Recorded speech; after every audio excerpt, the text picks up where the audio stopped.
Bonjour, je veux vous parler d'aromantisme.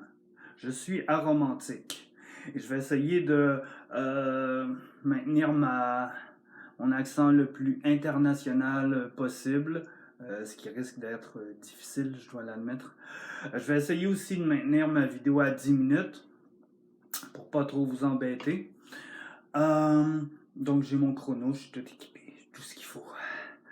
Euh, Nous sommes le 14 février 2021 et donc si vous voyez cette vidéo seulement dans 5 ans, il n'y a pas de souci, c'est toujours d'actualité. La semaine prochaine, la première semaine après la Saint-Valentin, c'est la semaine de sensibilisation au spectre de l'aromantisme. Donc je trouve que c'était approprié d'enregistrer cette vidéo le 14 février. Jour de la Saint-Valentin, une fête que j'ai jamais célébrée dans ma vie. Je fais cette vidéo, évidemment pour vous sensibiliser à l'aromantisme, à ce que c'est. Je fais cette vidéo pour éviter à des jeunes de faire comme moi et se poser des questions pendant des années. Parce que moi, effectivement, ça a été mon cas. Je me suis posé des questions pendant très longtemps. Je fais aussi cette vidéo parce que il y a beaucoup de vidéos sur YouTube sur l'aromantisme en anglais. Il y a peut-être beaucoup de vidéos aussi à ce sujet dans d'autres langues, mais en français, il y en a très peu. Puis, ce que j'ai remarqué des vidéos en français sur l'aromantisme, c'est qu'il véhiculait des vidéos qui véhiculent des informations erronées euh, de gens qui sont même pas eux-mêmes aromantiques. On parle de cœur de pierre, de gens qui sont froids, qui sont distants. Et c'est pas ça un aromantique. Euh, je voulais vraiment faire une vidéo pour expliquer ce que c'est l'aromantisme, puis pourquoi on n'a pas des cœurs de pierre, pourquoi les aromantiques sont des gens qui aiment, mais qui aiment à leur façon, qui aiment différemment. Euh, donc l'aromantisme, c'est quoi? Ben, c'est l'absence d'attirance romantique. Donc, il y a des aromantiques qui ont une attirance sexuelle, qui ont une attirance sensuelle. Il y a des aromantiques qui n'ont pas ce genre d'attirance, qui n'ont pas du tout d'attirance. C'est pas vraiment relié. Il n'y a pas, y a pas de lien direct entre les attirances sexuelles, sensuelles, etc. Évidemment, dans l'extrême majorité de la population, toutes les attirances vont dans la même direction. Et ça fait du sens, effectivement.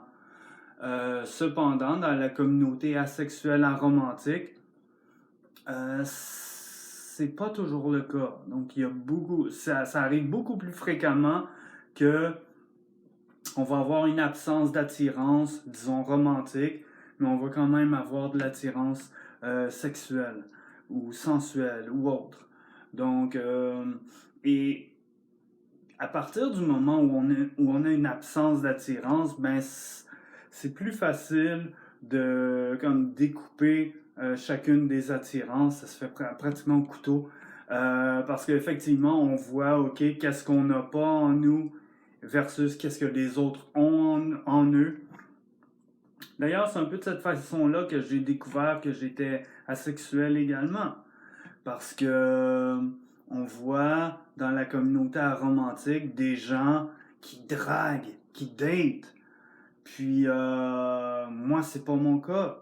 Donc ces gens-là draguent et datent pour combler une attirance qui est sexuelle. Euh,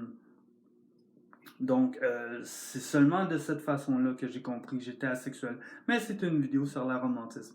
Donc, euh, évidemment, j'ai jamais été dans une relation sérieuse avec quelqu'un. Je suis un homme, cisgenre, et ben, j'ai jamais répondu aux attentes. J'ai toujours voulu être dans une relation, j'ai toujours voulu essayer, mais de faire les premiers pas, pour moi, c'est une énorme corvée. C'est pas quelque chose qui me vient naturellement.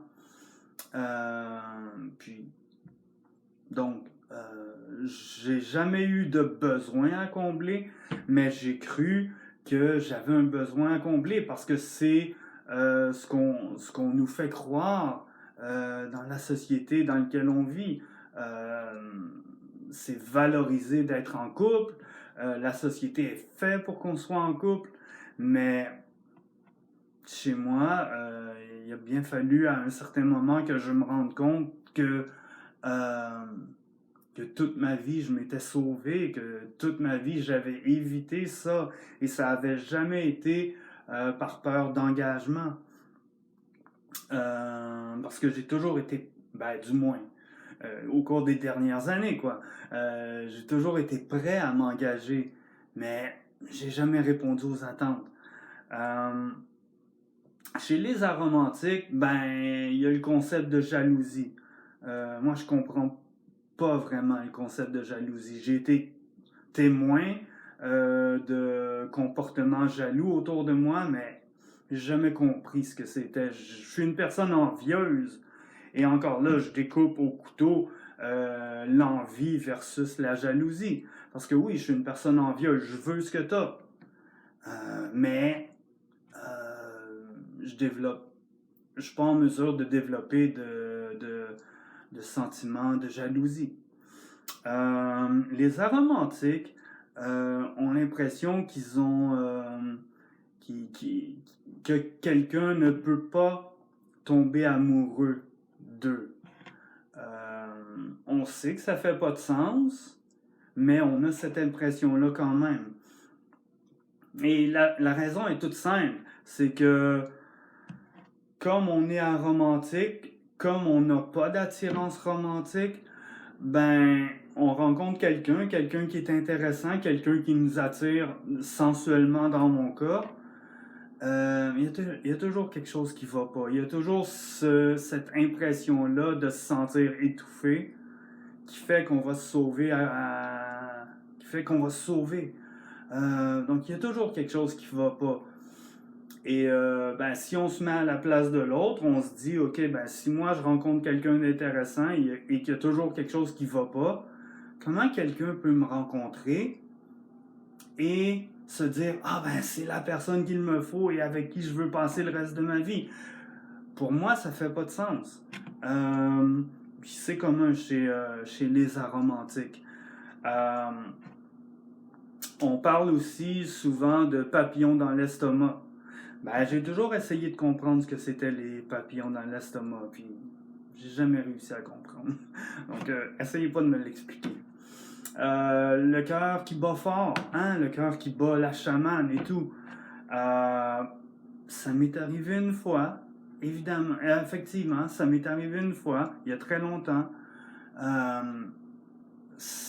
Quand on est aromantique, ça veut pas dire que on n'aura jamais de sentiments romantiques, mais ça peut être extrêmement rare, effectivement. Et l'aromantisme, encore là, c'est un spectre. On peut être demi-romantique, on peut être gris romantique, on peut être frais romantique. Il y a plein d'aspects à l'aromantisme. Moi, je me considère comme pas mal aromantique. Donc, c'est ça. Je regarde ma liste. Puis, j'aimerais dire aussi que dans l'avenir, j'aimerais qu'il y ait des recherches qui soient faites sur l'aromantisme. J'aimerais que quand on fait une recherche sur les attirances sexuelles, sur la sexualité, mais qu'il y ait un aspect romantique, qu'il y ait un aspect qui touche les autres attirances. Parce que même si habituellement, les attirances vont toutes dans la même direction. Ben, il y a le split attraction, il y a les attirances séparées qui sont communes dans la communauté asexuelle et aromantique, où les attirances vont pas nécessairement dans toutes les directions. Donc, c'est important, je pense, au niveau de la recherche, de se pencher sur le sujet. Je fais cette vidéo et je termine ainsi pour dire que J'espère que cette vidéo va permettre d'éviter à des plus jeunes de se poser des questions pendant des années sur ce qu'ils sont et je voudrais rassurer aussi ces gens-là que ben, vous n'êtes pas brisé à l'intérieur, vous êtes normal et vous avez votre normal et il y a une communauté aromantique, internationale, qui est prête à vous accueillir, que vous soyez un francophone d'Europe, d'Amérique, d'Afrique ou d'ailleurs dans le monde, vous n'êtes pas seul. Donc, c'était ma vidéo. Je dépasse les 10 minutes un petit peu. Je m'en excuse. Bonne journée.